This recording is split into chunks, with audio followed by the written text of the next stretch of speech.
अब वहां से इस काल की सृष्टि प्रारंभ हुई, कुछ मैथुन सृष्टि, कुछ दुर्गा के वचन से, और ऐसे ये काल का सारा जुगाड़ जुड़ गया। अब जो आज का सत्संग दास प्रारंभ करना चाह रहा था, अभी तक तो उसकी भूमिका बनी है। आप जी कहाँ रह रहे हो, कहाँ रहा करते थे, और ये गलती आपसे बनी, और वही व्यवस्था आज सबके अंदर विद्यमान है। जैसे ये हीरो और हीरोइन, ये फिल्मों में काम करते हैं बच्चे, वो अपनी रोजी रोटी के लिए निर्लज होकर नाचती हैं, गाती हैं, अटक पटक चटक मटक करते हैं।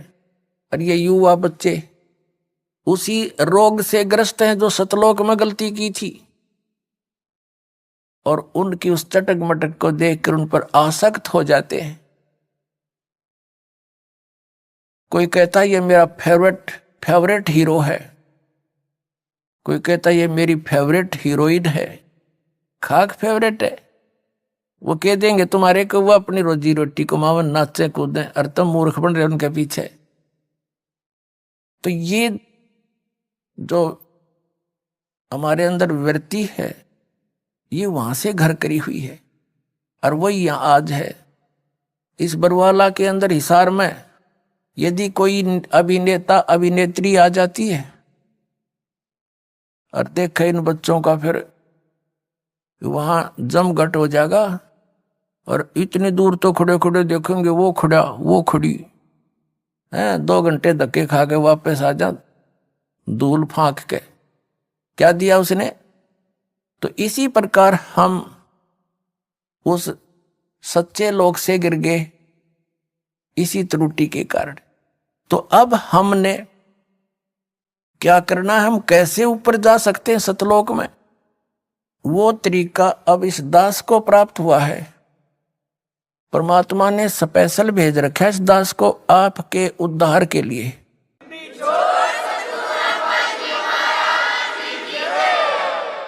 उस स्थान पर जहां आप आए हो, जहां से वहां पहुंचाने के लिए, उसके लिए एक तो ये ज्ञान आपके हृदय में फाइनल हो जाएगा जिस दिन के दास ने जो यह कथा सुनाई है सारी साची है, और है भी साची। लेकिन आप बच्चे हो, आपका कद या साची समझ में आवेगी, वो बार बार सत्संग सुनोगे, ज्ञान सुनोगे, फिर जो भक्ति विधि आपको बताई जाएगी, साधना करोगे, उससे फिर आपके अंतःकरण में जो जितने भी पुराने विकार जमा है वो कम होंगे, और ये जो सत्य है ये आसानी से फिर समझ में आने लग जाएगी। अभी तक तो दास ने ये मौखिक सुनाया सारी कथाएं। अब प्रसंग चला था आप कहां से आकर के कहां रहने लग गए। अब सदग्रंथों में थोड़ा सा हिंट देंगे, और रात्रि के सत्संग में आपको प्रमाण देंगे। जैसे आप जी ने श्रीमद् भगवत गीता अध्याय नंबर 15 के श्लोक नंबर 1 से लेकर 4 में, वैसे तो पूरा ही अध्याय कंप्लीट यही ज्ञान देता, लेकिन हमने इस ज्ञान को समझने के लिए इन चंद श्लोकों की ही आवश्यकता है। श्रीमद् भगवत गीता अध्याय नंबर 15 के श्लोक नंबर 1 से लेकर 4 में इसमें क्या कहा है। इसमें गीता अध्याय नंबर 15 के श्लोक 16 और 17 में 3 पुरुष बताए हैं, एक सरपुरुष, एक अक्षर पुरुष, और उनसे हटकर तीसरा जो है वो परम अक्षर पुरुष। परम अक्षर ब्रह्म भी कहो, सरपुरुष कहो चाहे सरब्रह्म कहो, अक्षर पुरुष कहो चाहे अक्षर ब्रह्म कहो, और परम अक्षर पुरुष कहो चाहे परम अक्षर ब्रह्म कहो। पुण्यात्माओं, आज मानव बहुत इंटेलिजेंट है, परमात्मा की दी हुई बुद्धि आपके पास विशेष है, और ये बुद्धि इसलिए विशेष दी है आपको कि आप इस आध्यात्मिक विज्ञान को भी साथ साथ समझ सकें। जो भौतिक विज्ञान के में आपने इतनी बुद्धि लड़ाई है, इसको भी इधर थोड़ा सा डाइवर्ट करें, आपका सदा का झंझट मिट जाएगा। आज हम जिस भौतिक विज्ञान पर आश्रित होते जा रहे हैं, ये तो कुछ भी सांग नहीं। 2 वर्ष वर्षा ना हो, परमात्मा अगर थोड़ी सी हाथ खींच लें अपना, ना विज्ञान रहे ना वैज्ञानिक रहे, भूखे मर टक्कर मार मार कर मर जा सारे, तो क्या है कि खाक विज्ञान है। जो असली विज्ञान है जो दास लेकर आए, इसको समझो।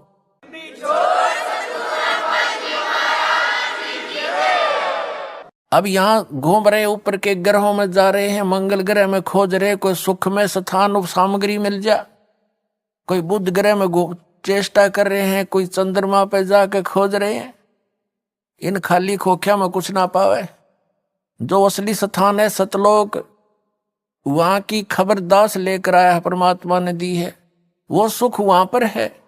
और वहां जाने के लिए इस भौतिक विज्ञान की आवश्यकता नहीं, आध्यात्मिक विज्ञान, इस तत्व ज्ञान की आवश्यकता जो दास के पास है।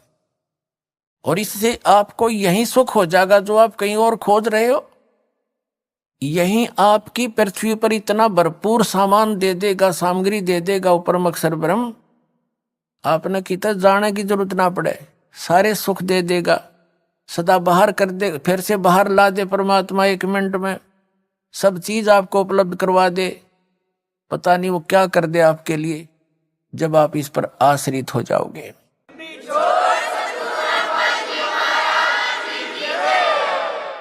हमने इस ज्ञान को समझने के लिए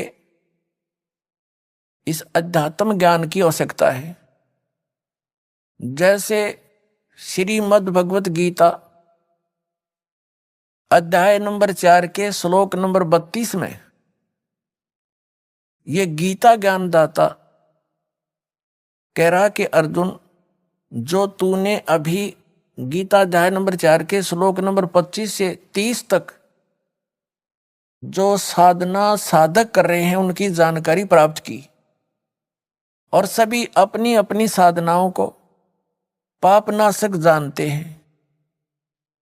यदि उनको ये पता लग जावे कि ये साधना ठीक नहीं तो वो त्याग देंगे, लेकिन अभी तक जब तक वो कर रहे हैं पूरे निश्चय से कर रहे हैं कि ये साधनाएं पाप नाश करेंगे और पाप नाश से मोक्ष होगा, पाप नाश होकर ही मोक्ष होगा। चौथे अध्याय के 32वें श्लोक में बताया है कि अर्जुन, इन यज्ञों यानी धार्मिक अनुष्ठानों की जानकारी सच्चिदानंद गण ब्रह्म ने अपने मुख कमल से बोलकर ज्ञान दिया है, उसमें विस्तार के साथ कही गई है, और वो तत्व ज्ञान कहलाता है। उस तत्व ज्ञान से मैं परिचित नहीं हूं, उस तत्व ज्ञान के अंदर पूरी जानकारी है उस सभी साधनाओं की, सभी यज्ञों की, यज्ञ माने धार्मिक अनुष्ठानों की। चौथे अध्याय के 34वें श्लोक में गीता ज्ञानदाता कहता है कि उस ज्ञान को तू तत्वदर्शी संतों के पास जाकर समझ, उनको दंडवत प्रणाम करने से, कपट छोड़कर प्रसन्न करने से वो तत्वदर्शी संत तुझे परमात्म उस तत्व ज्ञान का उपदेश करेंगे। अपने आत्माओं, गीता ज्ञान कौन दे रहा है? आपने आज तक जिससे भी सुना यही सुना है कि श्री कृष्ण जी ने गीता जी का ज्ञान अर्जुन को सुनाया। श्री कृष्ण कौन थे? श्री कृष्ण विष्णु अवतार थे, यानी विष्णु जी की ही आत्मा यहां आई हुई थी, और श्री कृष्ण के अंदर प्रवेश कर गया ये ज्योति निरंजन काल सरपुरुष। इसने प्रतिज्ञा कर रखी है, इसने प्रतिज्ञा कर ली थी दुर्गा के सामने कि मैं कसम खाता हूं मैं अपने वास्तविक रूप में किसी के समक्ष नहीं आऊंगा, मैं अपनी योग माया से छुपा रहूंगा। और दुर्गा से कहा था कि जब दुर्गा चिंतित हुई थी, दुर्गा जी, कि मैं अकेली औरत कैसे संभालूंगी सारे ब्रह्मांडों को, तब उसने कहा था तू केवल निमित्त निमित्त होगी, गुप्त रूप से सब कार्य मैं ही किया करूंगा। तो इसने श्री कृष्ण जी में प्रवेश करके इस काल ने, ब्रह्म ने, ये ब्रह्म भी कहलाता, सरपुरुष भी कहलाता है, सर ब्रह्म भी कहलाता, ज्योति निरंजन भी कहलाता है। इसने श्री कृष्ण में प्रवेश करके सरपुरुष ने, ये 21 ब्रह्मांड के स्वामी ने यो गीता जी का ज्ञान बोला था। श्री कृष्ण का केवल शरीर प्रयोग किया था। जैसे एक प्रेत आत्मा दूसरे के बॉडी में प्रवेश करके बोलता है, उस समय उस आत्मा को अचेत कर देता है, उसको पता ही नहीं मैंने यो क्या हो रहा है इसमें, और वो प्रेत बोलकर निकल जाता है। तब वो सचेत होती है ओरिजिनल आत्मा उस शरीर की, तो उसको पता ही नहीं मैंने क्या बोला था। और ही बताते हैं तू ऐसे बोल रही थी, ऐसे बोल रहा था, ऐसे कह रहा था, तो थोड़ी बहुत वो भी सुन लेता है कि मैंने ऐसे बोलना शुरू कर दिया था। तो ऐसे उस काल ने श्री कृष्ण में प्रवेश करके ये गीता जी का ज्ञान बोला सरपुरुष ने। 11वें अध्याय के गीता जी के श्लोक नंबर 32 में स्वयं कहता है, मैं काल हूं अर्जुन, अब परवर्त हुआ हूं, अब आया हूं मैं। श्री कृष्ण तो पहले खड़ा था और अर्जुन पूछ रहा कि महानुभाव आप कौन हो, मैं आपसे अपरिचित हूं। अर्जुन, श्री कृष्ण तो अर्जुन का साला था और साले ने भूल गया। वो कृष्ण नहीं था उस समय, वो विराट रूप दिखाया उसने, कृष्ण तो भूल भाल गया, वो विराट रूप दिखाई दिया उसने, तो श्री कृष्ण नहीं था वो। श्री कृष्ण जी के अंदर वो काल बोला था, उसने जुल्म करवाना था। श्री कृष्ण नहीं चाहता था ये युद्ध हो, क्योंकि वो पहले ही मना कर दिया था कि मैं युद्ध भी नहीं करूंगा और मैं हथियार भी नहीं उठाऊंगा, एक तरफ मेरी सेना होगी, एक तरफ मैं होऊंगा। भगवान कृष्ण ने यही सोचा था कि ये और नहीं तो पांडव मान जाएंगे इस बात पे, जब एक तरफ ये मुझे तो लेंगे ही लेंगे क्योंकि मैं इनका रिश्तेदार हूं। एक तरफ सेना लगा दी, तो वो ये सोचा चाह रहे थे कि अर्जुन युद्ध ये मना कर दें पांडव, हमने युद्ध करते फिर हमारी तार है, जब सेना भी नहीं हमारे पास। लेकिन वो फिर भी नहीं माने। कहने का भाव ये है कि भगवान श्री कृष्ण जी महाभारत का युद्ध करवाना नहीं चाहते थे, तो जब अर्जुन मना करे था श्री कृष्ण उसी समय कह देते कि चल भाई ठीक है छोड़ चलेंगे वापस। उसी समय युग काल प्रवेश कर गया कि अब बात बिगड़ेगी। कृष्ण जी तो कह देगा ठीक है भाई मन ना लड़े चल, मैं तो पहले मना करूं था, तो उस समय युग काल आ गया। और इस ये जब तक प्रवेश रहा तब तक प्रवेश रहा जब तक यू सारा नाश ना हो लिया महाभारत का, फिर निकल गया इसके अंदर से, श्री कृष्ण के अंदर से।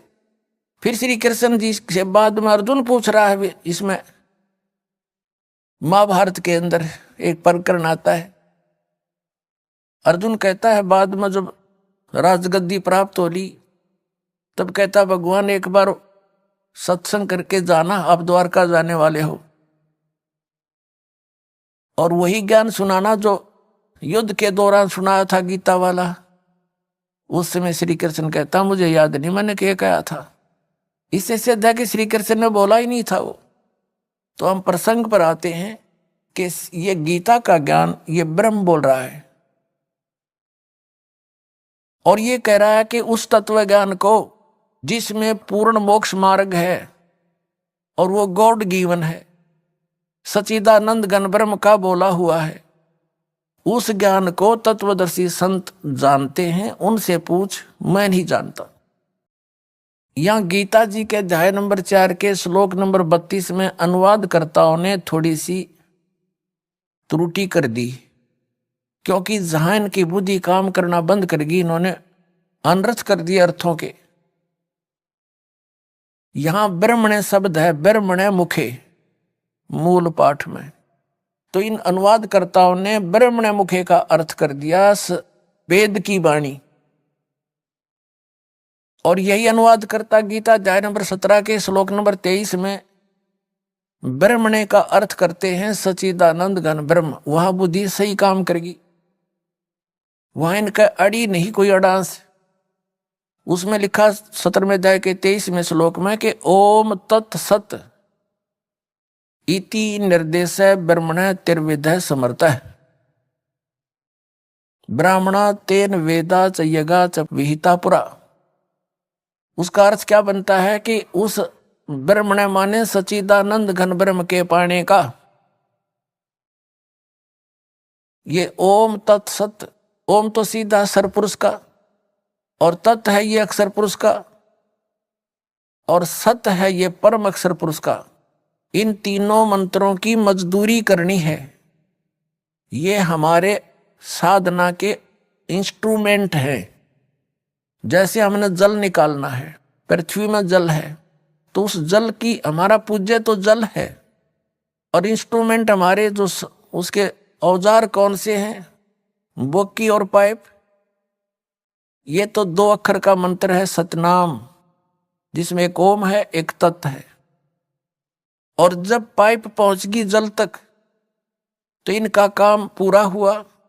फिर इसके ऊपर हैंडपंप लगाना पड़ेगा। जब वो जल मिलेगा तो सारनाम जो है वो सत, जिसमें इसमें सत नाम से बोला गया है, ओम तत् सत में ये 3 मंत्र हैं।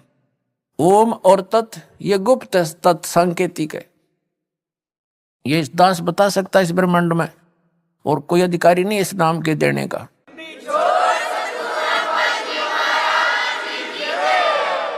ये दोनों मिलकर 2 अक्षर का सतनाम हो गया, जो समझ लो बोकी, श्वास श्वास की बोकी लगानी है। और फिर सत है, ये सार शब्द की तरफ संकेत है, वो मंत्र न्यारा है, ये दास देगा। वो समझ लो हैंडपंप का ऊपर की मशीन।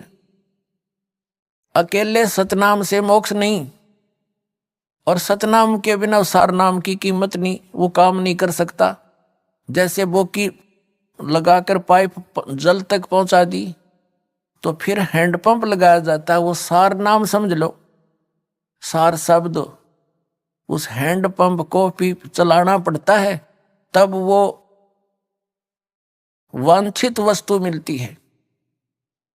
तो हमने सतलोक जाना है, परम अक्षर ब्रह्म की प्राप्ति करनी है, उस स्थान पर जाना है जहां जाकर फिर वापस कभी नहीं आते।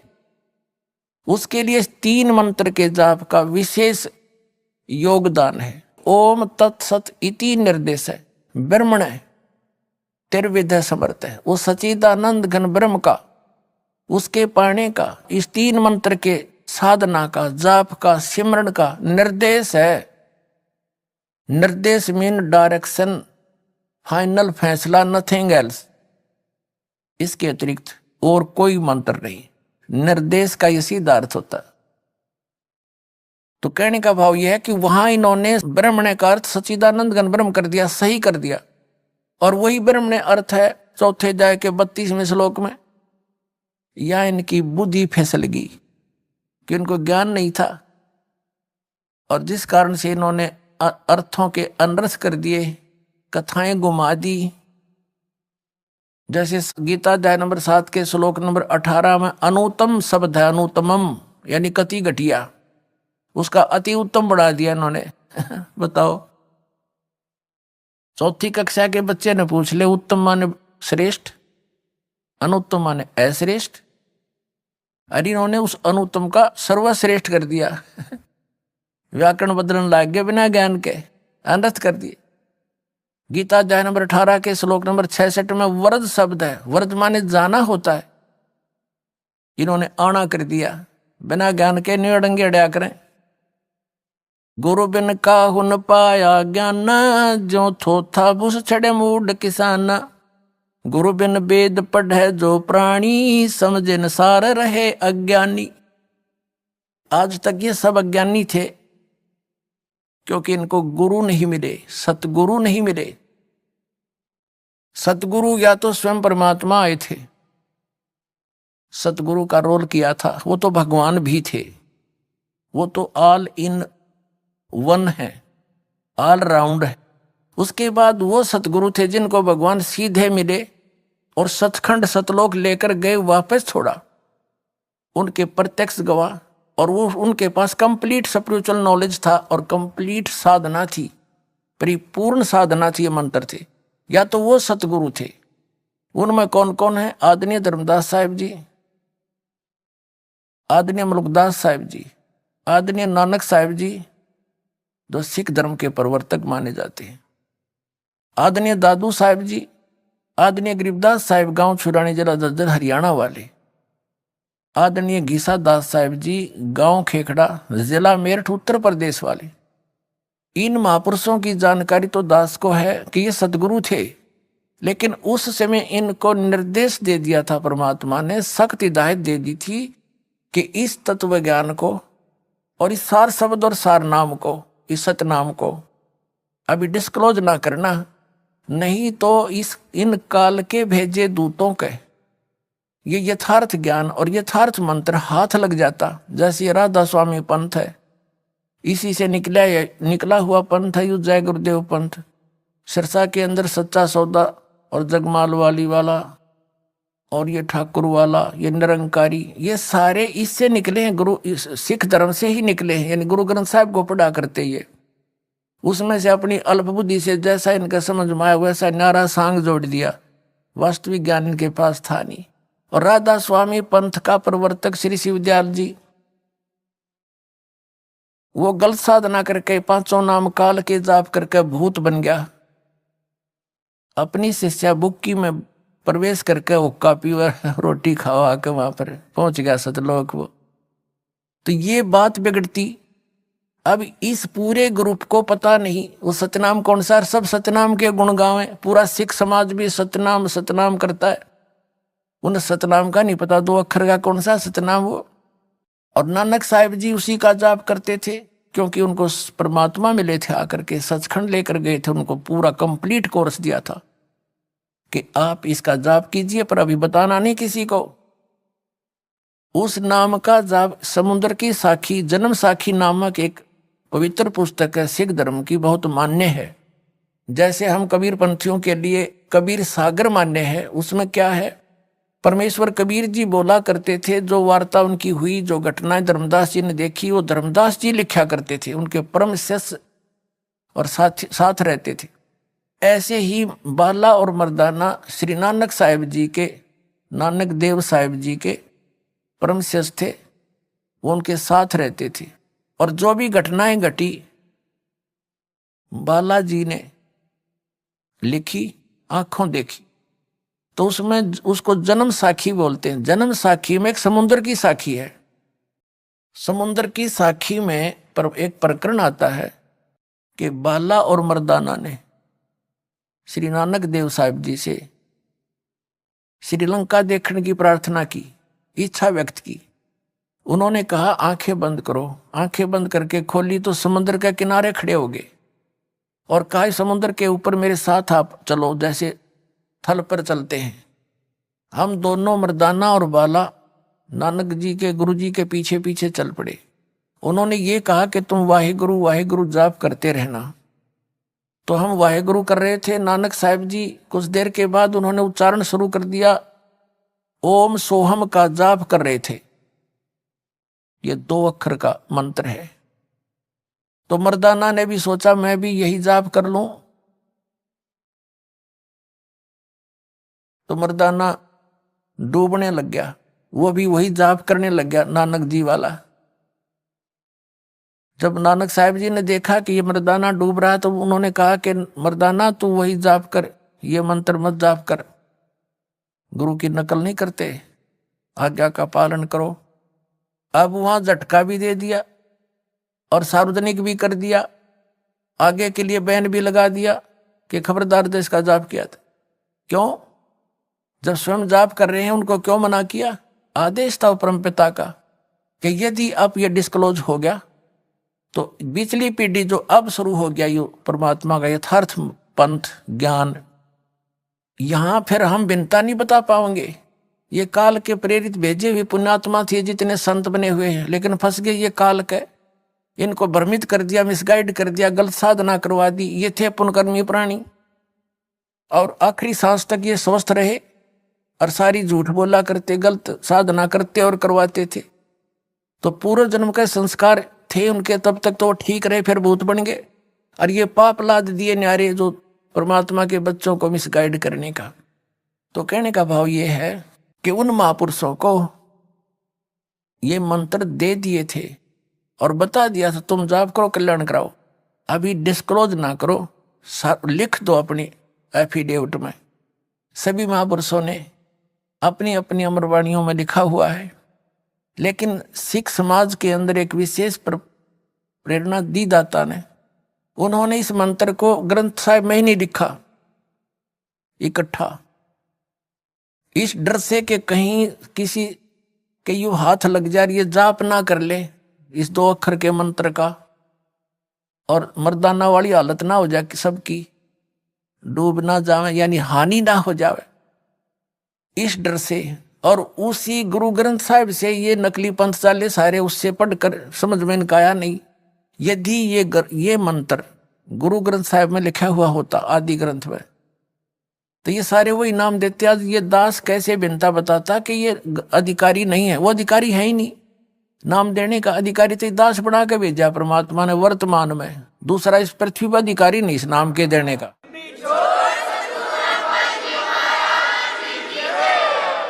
अधिकारी के बिना ये नाम अगर किसी से कोई नकली जो निर्भाग आत्मा होगा दुष्ट इस दास से प्राप्त करके और ये नाम स्वयं देने लग जा कहीं पर, तो सबसे बड़ा अपराधी है इस पर परमात्मा का इस पृथ्वी पर। तो उसे एक लाभ तो होना नहीं, क्योंकि अधिकारी के बिना, जैसे किसी बालक की अपॉइंटमेंट लेटर है किसी बच्चे का, उस पर 4 लाइन होती हैं।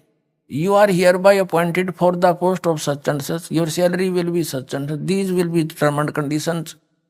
वो 4 लाइन होती हैं और उस पर अधिकारी के साइन हो तो वो वैल्यू है, नहीं तो वैलिड नहीं है। अगर कोई उसी तरह के लिख के नो की नो डिटो को फिर अपने साइन कर दे तो उस बच्चे को कुछ नहीं मिलना, वो धोखा दे रहा है। दूसरे शब्दों में, यदि कोई डुप्लीकेट ड्राइविंग लाइसेंस या पासपोर्ट बनाता है, उसमें तो वो ओरिजिनल दिखता है उसको बनवाने वाले को, भोले को, लेकिन वहां पता चलेगा जब उसकी आवश्यकता पड़ेगी तो उस समय फिर कुछ हाथ नहीं लगना, फिर तो सीधा जेल, दुर्गति होनी उस व्यक्ति की। तो वो सबसे बड़े दुष्ट हैं जो इस नाम दास से लेकर स्वयं देने लग जाएंगे। परमात्मा ने तो उनसे कसम दिला दी थी महापुरुषों से, धर्मदास मेरी लाख दुहाई। ये सार शब्द, ये मूल ज्ञान के अंदर ये सतनाम और सारा कुछ आ जाता है। सतनाम को थोड़ा बहुत सार्वजनिक करना पड़ा, लेकिन सार शब्द को तो कति छींट भी नहीं लागण दी दाता ने किसी का। इस दास के अतिरिक्त इस ब्रह्मांड में किसी के न सपने में भी ज्ञान नहीं, सार शब्द है।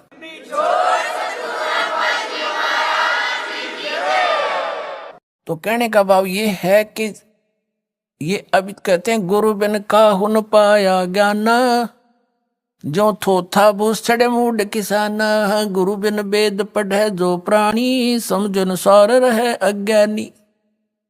तो इन महापुरुषों को छोड़कर जिनको परमात्मा सीधे मिले थे वो तो सतगुरु थे, और सतगुरु नहीं थे इस पृथ्वी पर, इस दास के अतिरिक्त वर्तमान में नहीं है।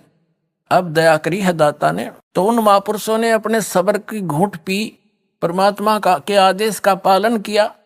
ऋग्वेद मंडल नंबर 9 सूक्त नंबर 86 मंत्र 26 और 27 में, ऋग्वेद मंडल नंबर 9 सूक्त 82 के मंत्र 1, 2, 3 में, ऋग्वेद मंडल नंबर 9 सूक्त 20 मंत्र 1 में, ऋग्वेद मंडल नंबर 9 सूक्त 94 के मंत्र 1 में, ऋग्वेद मंडल नंबर 9 सूक्त 95 के मंत्र 2 में, ऋग्वेद मंडल नंबर 9 सूक्त 96 के मंत्र 16 से 20 में और अनेक स्थानों पे यह स्पष्ट प्रमाण है कि वो परमात्मा सतलोक में रहता है। और सतलोक के भी तीसरे पृष्ठ पे, तीसरे भाग में, वह 3 डिवीजन है, 3 विभाग है सतलोक के, 3 हिस्सों में है। तो सबसे ऊपर के स्थान पर रहता है, वहां से चलकर आता है। वहां पर एक बहुत बड़े सिंहासन पर विराजमान है, राजा के समान, सिर पर मुकुट है, छत्र है, और वहां से गति करके आता है, चलकर आता है सशरीर। और यहाँ पर अच्छी आत्माओं को, जो दृढ़ भक्त होते हैं, उनको मिलता है और ये यथार्थ ज्ञान बताता है। और वो इस पृथ्वी के ऊपर कवियों जैसा आचरण करता है। वो होता तो है भगवान, लेकिन कवियों में से भी एक प्रसिद्ध कवि की भी उपाधि प्राप्त करता है। तो who is God? Kabir is God, जिसने ये लीलाएं की है। तो सतलोक से चलकर आता है, दृढ़ भक्तों को मिले। उन दृढ़ भक्तों में से आपको बताया कि ये महापुरुष जो उनके सीधे संपर्क में आए वो सतगुरु थे, और उनको सख्त हिदायत दे दी थी कि अभी इसको डिस्क्लोज ना करना। तो पुण्यात्माओं, आज ये नाम और यही ज्ञान यदि इन दूसरे पंथों वालों के पास होता, अधिकारी तो ये थे नहीं, और भोली आत्माओं को ये फिर भी ये नाम जाप करते हुए भी नरक में जाते और यही काल के जाल में रह जाते। तो वही पुण्यात्माएं जो भगवान को चाह रही थी, 600 वर्ष पहले परमात्मा आए थे स्वयं, और एक लीला की थी, प्रत्येक युग में करते हैं।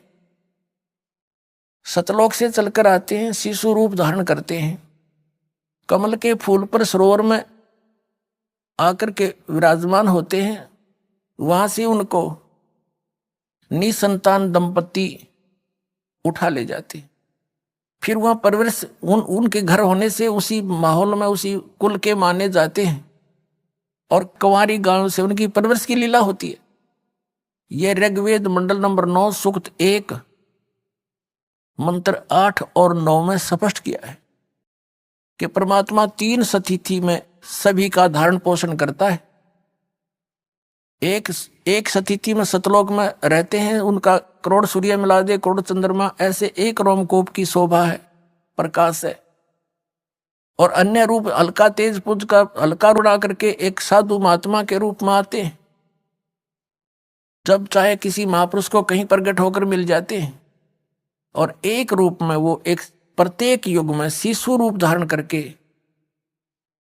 वो ऐसी लीला करते हैं, धीरे धीरे बड़े होते हैं। तो बचपन में उनके परवरिश की लीला कुंवारी गायों से होती है। और वो कबीर साहब की 600 वर्ष पहले उनकी जीवनी में लिखा है कि उस परमेश्वर ने 25 दिन के हो गए थे, कुछ खाया पिया नहीं, मुंह बोले मात पिता नीरू नीमा, जो जल से कमल के फूल से उठा कर लेकर गए थे। वो चिंतित हुई, फिर परमात्मा ने दया बख्शी, उनको प्रेरणा दी, क्योंकि वो पहले शिवजी भगवान के उपासक थे। फिर उनको जबरदस्ती मुसलमान बना दिया गया था, भगवान शिव को याद कर रहे थे, फिर भी मुसलमान होते हुए भी हृदय से शिव को नहीं भूल पाए थे। तो कबीर परमेश्वर की प्रेरणा से शिव जी आए शिवलोक से साधु रूप बना के।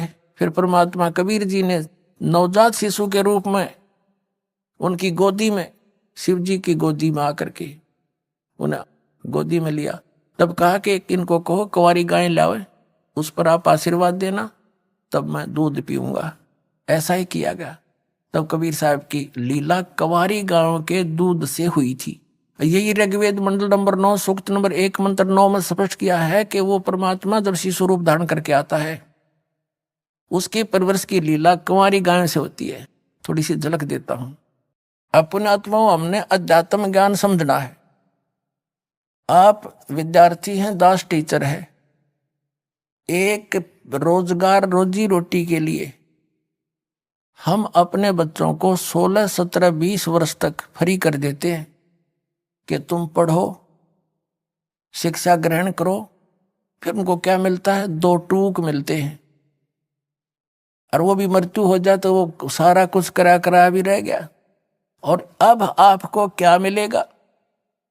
आपको कहते हैं यहाँ का किया हुआ आपको सतलोक में सुख मिलेगा, जो आप यहाँ साधना पढ़ाई करोगे। तो इसके लिए आप जी ने कुछ समय देना पड़ेगा भगवान के लिए, और समय वो देगा जिसके आप पक्की समझ में आ जाएगी। जैसे हमने अपने बच्चों को 20 वर्ष दे दिए, ये पक्की जचगी हमारा कि ये पढ़ेगा तो कुछ प्राप्त करेगा, तो नो डाउट एक रूटीन सा बन गया फिर सबका। तो ऐसे ही इस ज्ञान से आपके हृदय में एक परिवर्तन होगा कि यहाँ की रोजी रोटी भी भगवान ने देता है, उसके बिना नहीं दे सकता। चाहे कोई कितना सर पटक लो और कितने तुम इन राजनेताओं के निकट घूम लियो, जब भाग में नहीं होगा तो कति नहीं दे सकते हुए से सर पटक लेना। और देना भगवान ने 2 रोटी चाहिए, हमने घनी बकवाद देंगे, आवश्यकता नहीं रहेगी, महसूस नहीं होगी। अब ये ड्रेस आपको मिली है ना, या ड्रेस मनुष्य वाली, ये विद्यार्थी की ड्रेस है इस पृथ्वी पर। और विद्यार्थी अपने उद्देश्य को भूलकर फिल्म देखता है, गाने सुनता है, ताश खेलता है, सुल्फा पीता है, घोटी लाता है, तो उसके कैसे लक्षण है? क्या वो उपलब्धि करेगा उस अपने पढ़ाई की? नहीं, वो फिर सदा दुखी होगा। इसी प्रकार ये मनुष्य शरीर आपको प्राप्त हुआ था, यहाँ से सत भक्ति करके और सतलोक में मिलेगी, यहाँ करी हुई कमाई आपको, वहां सुख होगा। और यहाँ भी सुविधा पूरी देगा, क्योंकि आप विद्यार्थी हो, उस परम पिता के बच्चे हो। आपको विद्यार्थी बनाकर भेजा है तो सुविधा भी वो देगा। 2 रोटी चाहिए, बकवाद नहीं। गुटी लाना, फंड करना, 6 प्लाट ले ले, 4 कोठी बना ले, और कल मर जाए फिर कुत्ता बने अंडे, सिर पर धर ले कोठी नर उसने। तो ये बात आपका समझ में आवेगी धीरे धीरे, क्योंकि अभी तक तो हमने बकवादे सुनी और वो देखी है। तो इस प्रकार परमात्मा ने ये शरीर इसलिए दिया आपको कि आप विद्यार्थी हैं, और सब इसको पुनः सोचो इस बात पर। और यहाँ का जैसे जो बच्चा जो ट्रेनिंग करता है जिस भी साइड की, कोई मेडिकल कर रहा है, कोई इंजीनियरिंग कर रहा है, कोई वैसे पढ़ रहा है, कोई शास्त्री की कर रहा है, तो वहाँ की हुई पढ़ाई उसको फील्ड में सुख मिलेगा और वो वहीं सुख प्राप्त कर रहा है, तो यूजलेस हो गया उसका सारा काम। तो आप जी जो यहाँ सुख ढूंढ रहे हो, MLA MP मिनिस्टर मंत्री बन के, या यहाँ कोई कार कोठी बनाने में ही जुटे रहते हो, आप उद्देश्य भूल चुके हो अपना। अब फिर याद करो। और यहाँ का किया सतलोक में मिलेगा आपको, वहां ठाठ करियो, कुछ भी काम को ना, सारे सुख कितना बैठे बतलाइयो, और कहीं कुछ खाइयो पियो, सारे मौज, विमान आपके सामने होगा जहां बैठ कर जाइयो, सारी सैर सपट्टे करियो, वहां सारा सुख वहां पर है एज इट इज।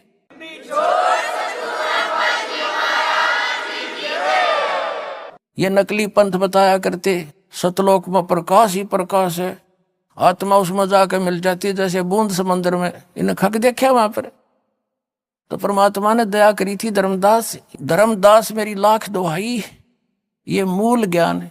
मूल ज्ञान तो सारा ज्ञान तो दास आपको बता रही है, वो असली ज्ञान। कहीं बाहर न जाई, मूल ज्ञान बाहर जो पढ़ी, बिचली पीढ़ी हंस नीति रही। और मूल ज्ञान को तब तक छुपाई जब तक ये 12 पंथ मिट जाई।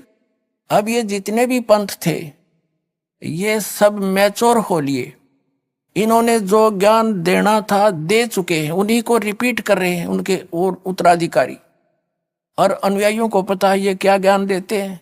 अब इस तत्व ज्ञान के सूर्य की रोशनी में अब वो ऐसे छुप जाएंगे जैसे उनका अस्तित्व ही नहीं रहेगा। तारा मंडल बैठे कर ये चांद बड़ाई खावे, उदय भया जब सूरज का स्यों तारों छुप जावे। और ज्ञान सब ज्ञानेड़ी यू कबीर ज्ञान सो ज्ञान, जैसे गोला तोब का अब करता चला मैदान।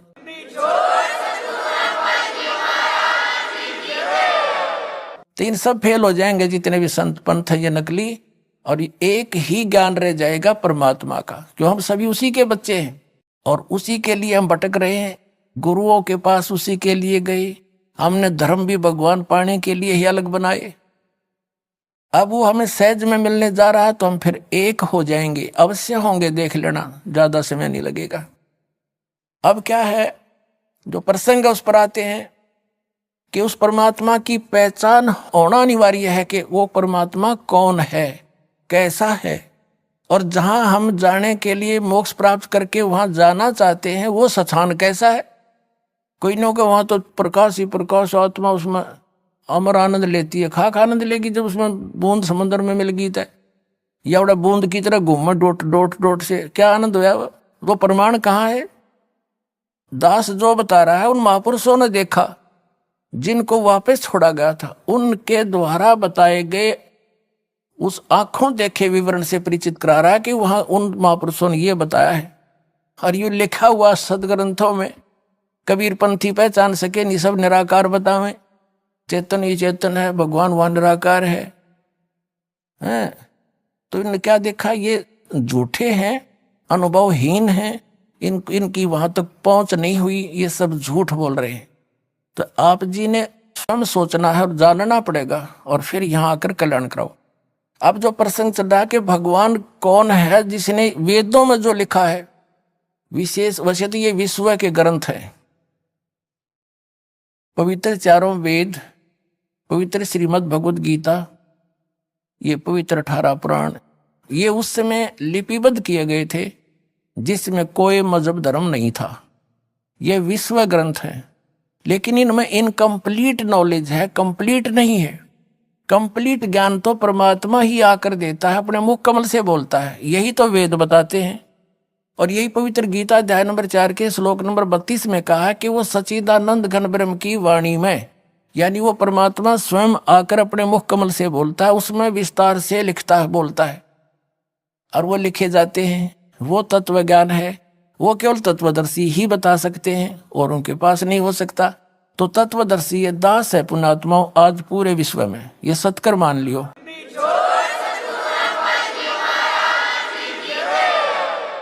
तो ये हो गया ज्ञान। वो ज्ञान कौन सा है, फिर उसमें भगवान कैसा है, क्या लीला करता है, वेद बताते हैं। और वेदों को पूरा, वैसे विशेषकर वर्तमान में पवित्र हिंदू धर्म के पुण्यात्मा तो अवश्य स्वीकार करते हैं कि वेदों में जो लिखा सही है। बाकी अन्य धर्मों के लोग भी वेदों को मानते सही हैं, वो स्वयं उसका पढ़ नहीं रहे, उसका अध्ययन नहीं करते, वो अलग बात है। अब देखो वेद क्या बताते हैं, एक विशेषता और देखो कमाल मालिक का। ये जितने भी आर्य समाज के आचार्य हैं या महर्षि दानव जो आर्य समाज प्रवर्तक कहा जाता है, वो खुद तो मानते हैं परमात्मा निराकार है, वहां पर परमात्मा कहीं एक स्थान पर भी नहीं रहता। इनकी अपनी धारणा, अपना अनुभव है जो वेदों के विपरीत है। और वो वेदों को सही भी मानते हैं कि वेदों में जो लिखा वो फाइनल है, सही है। और वेदों का अनुवाद भी स्वयं कर रहे। देख कमाल कुदरत का, कैसी दया करी आपके ऊपर। यदि इन वेदों का अनुवाद ये रामपाल दास करता तो ये टांग अड़ा देते यार ये समाज के आचार्य कि रामपाल के जाने संस्कृत ने झूठ बोला है। इसी दया बख्शी दाता ने इन इंजीनियरों द्वारा ही करवा दिया अनुवाद, इनका पता भी कोई ना, मैंने लिख के दिया। परमात्मा ने कहा कि चोर चुरावे तू बड़ा और गड्ढे पानी में वो गड्ढे हुआ ऊपर आवे न, सच्चाई छनी ना।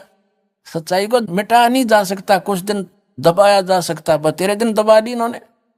अब देखो वो आर्य समाज के लोग जो परमात्मा को निराकार मानते हैं और एक देशीय नहीं मानते और वेदों को सत्य मानते हैं। अब वेद क्या प्रमाण देते हैं, अपने आंखों से पढ़े हैं। ये है ऋग्वेद मंडल नंबर 9, 10 इकट्ठा ही अनुवाद है। प्रकाशक है सार्वदेशी कार्य प्रतिनिधि सभा, महर्षि दानव भवन, रामलीला मैदान, नई दिल्ली 2। ये आर्य भाषा भाष्य है। Prince offset printers 1510 Pataudi house Daryaganj नई दिल्ली से। और ये प्रथम ही सूक्त है, ये प्रथम सूक्त है। और ये प्रथम मंत्र में आप देखिएगा इसमें लिखा है सोम माने हे परमात्मा। यह परमात्मा के विषय में चल रहा है इनका जानकारी। ऋग्वेद मंडल नंबर 9 सूक्त नंबर 1 मंत्र नंबर 9 में यहाँ स्पष्ट कर दिया है। उस ये देखो अभी अधन्या, अधन्या माने अहिंसनीय, अभी माने सब प्रकार से, अभी अधन्या, अधन्या माने बिना दनाई, अभी माने पूर्ण रूप से, जाके संग बैल नहीं लागा वो कुंवारी गाय बछिया, धेनु माने गाय। संस्कृत देखिएगा, अभी अधन्या उत्सृणंती धेनव शिशुम, सोम इंद्राय पातवे, ये 9 में। तो इम माने उस, सोम स्वभाव वाले श्रद्धालु पुरुष को, अमर परमात्मा को, ये सोम माने अमर परमात्मा को, पुरुष माने परमात्मा को, जो शिशु रूप में प्रकट होता है, शिशुम रूप में जो प्रकट होता है। इन्होंने कुमार अवस्था में ही अभी अधन्या यानी कति पूर्ण रूपेण अंटज बिना धनाई, यानी अभी माने सब प्रकार से, अधन्या माने बिना धनाई, यानी गाय को हम बिना धनाई कहते थे, भैया धनाई नहीं से गाय। तो अभी अधन्या माने कंवारी गायें, गौएं तृप्त करती है। यहाँ पर जो गायें नए दूध ना हुई हो, गर्भ ना धारण किया हो, उसको कहते हैं ये बिना धनाई